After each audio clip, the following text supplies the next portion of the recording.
走到澎湖街头，一整排树木和红绿灯被吹到不断摇晃，风势超强，民众出个门撑着雨伞，几乎快站不稳，直接倒退路好几步，雨伞也被吹到差点开花。海边更是卷起巨浪，不断往岸边冲过来，激起超大浪花。澎湖东雨坪风势非常强劲，仔细一看，中间的海堤甚至已经被冲垮。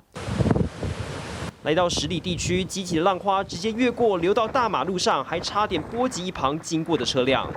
有北风嘛，无南风啦。如果南风影落继续大的，可能阮家的头前到后边还会小头。现在就是满潮啊，然后现在刚好这个潮汐是满潮啊，现在是风浪很大，然后会一直打到防波堤，然后那浪打上来会淹到马路上这边来。满潮加上台风环流影响，赤坎码头也出现海水倒灌的情形。